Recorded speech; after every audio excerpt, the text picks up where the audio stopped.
I want to talk about the new report today as saying that federal tax officials are preparing for this big drop in tax revenue, more than 10% by April 15th. So that's $500 billion lost in federal revenue.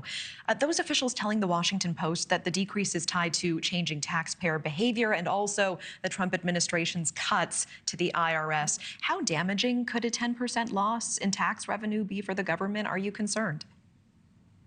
I'm never concerned that the government's going to have to do without. They'll either borrow it or print it.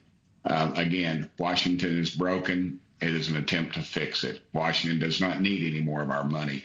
The way they succeed is by actually stealing or printing more money. So I think it's time that they learn to live what we learn to live within our means. Let's talk about Elon Musk. He visited the Pentagon yesterday, and a report the day before said that Musk would be briefed on details for a potential war with China. Then we see the president and defense secretary condemning that report, saying Musk was only there for DOGE business. Do you believe there was any truth to that report? Nah, I think it's more fake news, ma'am. They're just trying to stir something up. Anything they can do to distract America from what's really going on, that they are finding waste, abuse, and fraud, and they're finding it everywhere. And it's almost laughable that anybody would be critical. The ones that are critical, such a small percentage, the members of Congress, of course, the Democrat Party. I think what you're going to find is the closer he gets to it, he's going to find that paper trail that leads straight back to Washington, and I think it's going to lead back to some members of Congress. Meanwhile, you've been very vocal about your calls for spending cuts at the Pentagon. What do you think Musk and his team should do there? What's first? I think we ought to look at the future of warfare. I think it's going to be drone technology. I think there's going to be a need for manned flights, but these $500 billion airplanes that we can put in the air and they can knock down with a $1,500 drone, literally. They can put up just a network of drones in the air, and there's no way that we can fly through those. And I think it'd be suicide missions. I think we started looking at the future, and we got to quit looking at where stuff is made in within legislators' districts. That's what you see. If you're ever in one of those meetings, high-powered meetings, and one overzealous member who chairs a committee whose power is greatly enhanced by the war pimps at the Pentagon, comes in there and starts pointing at members and telling where a certain missile is made, or where a rocket is made, or where a plane is made. And a lot of these systems are antiquated, or they're mothballed the day they hit the day they're produced. That's what's behind this. It's about greed. It's about control. And it's about their stock portfolio. It has nothing to do with enhancing this country. It sounds like you think we should be pouring more into drone technology. What do you think of Trump's newly unveiled F-47?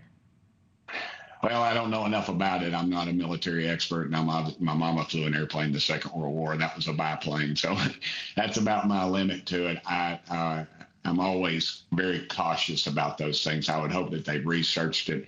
And also, it's high tech, but I'm also worried that we get a lot of the technology from the Chinese, and that we will be relying upon them once again. We need to make everything in this country. That is a vital interest. I think we just got to reevaluate our whole Pentagon situation, man. We're always going to need men on the ground, women on the ground, boots on the ground, so to speak. But battles, aircraft carriers and things like that, I think are very antiquated and an old way of thinking. It's not my father's war anymore. It's a different type of warfare that will be fought. Yeah, very quickly, with the time we have left, thousands of pages of files released by the National Archives this week on the assassination of President John F. Kennedy in 1963. Now, there wasn't a whole lot new in there. Do you want more to be released? What questions do you still have? Release it all, but we'll never know. They don't want us to know. The Pentagon, the CIA, the FBI, whoever was involved, they don't want it. It's institutional arrogance that they have, and it's been too long. I don't think we'll ever know. But I would warn people, when you read a file, which you will, some of that stuff's been disproven, and they're just going to rehash old theories, old conspiracies.